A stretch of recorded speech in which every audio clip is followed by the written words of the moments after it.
La Quinta de Folgorosa est un domaine viticole portugais qui est situé à 40 km au nord de Lisbonne, dans le petit village de Dois Portos, à 20 km de l'océan Atlantique et proche de Torres Vedras.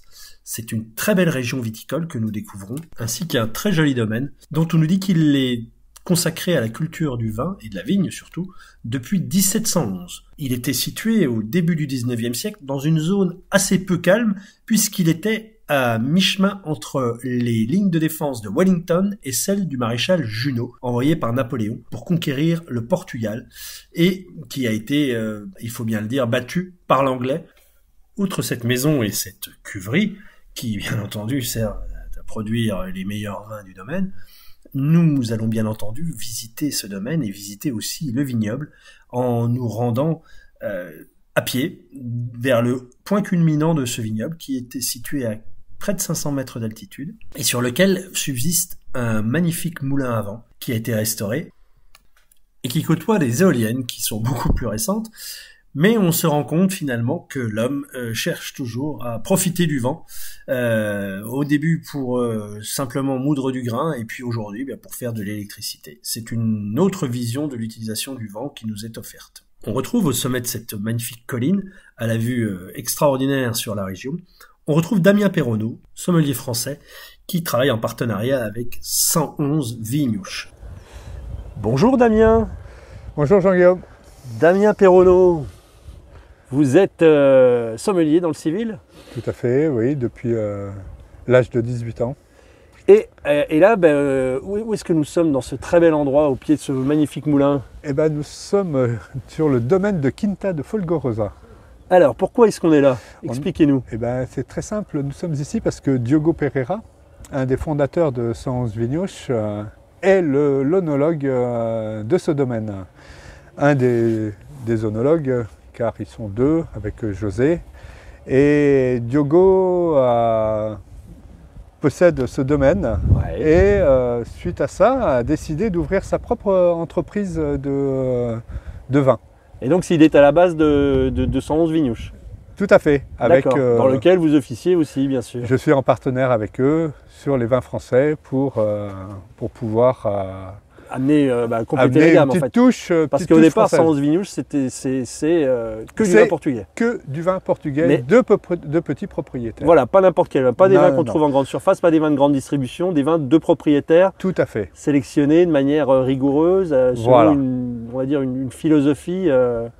Une philosophie de... On veut du vrai, on veut du nature, on veut du bon. On est sur Folgorosa qui est un vieux domaine.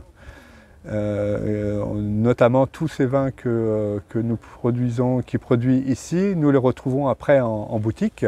Alors quels sont les principaux vins qui sont faits ici? Sur quel cépage on travaille? On travaille surtout le Sauvignon, sur son Sauvignon blanc, qui se rapproche énormément du Sauvignon français et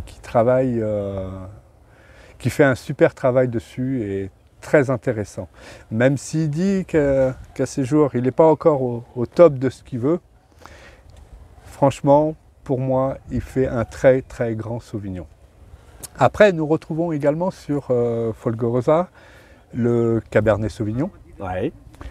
Et donc en rouge. En rouge, bien sûr, et le Touriga Nacional. Ah oui. Touriga Nacional, voilà. Cépage portugais par excellence. Et qui travaille en monocaste. En ce moment, nous servons Quinta de Folgorosa sur Touriga Nacional en 2015 et ça goûte vraiment très très très bien. Ah bah écoutez, on goûtera. Hein. On fera la dégustation après, avec grand plaisir. Merci Damien.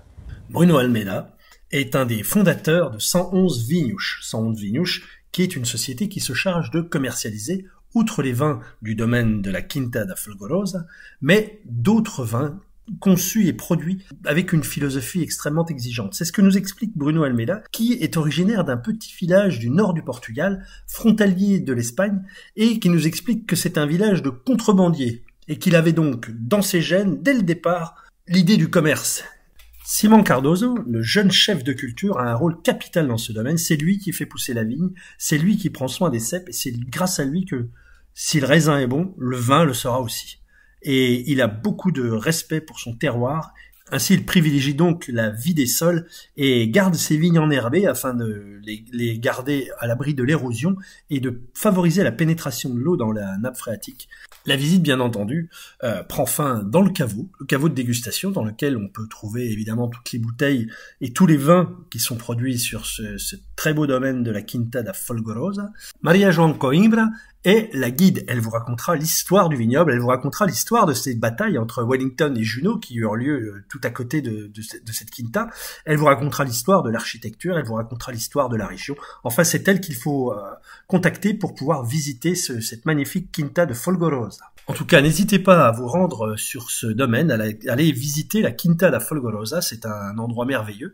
Et puis, pour ceux que le trajet de 40 minutes depuis Lisbonne rebute, vous retrouverez tous ces vins chez 111 Vinhos, à Lisbonne, à Cascais, bien entendu, dans chacune des boutiques. Tous ces très beaux vins sont à déguster, non pas à consommer, mais à déguster, bien entendu, avec modération. La French Radio. Portugal.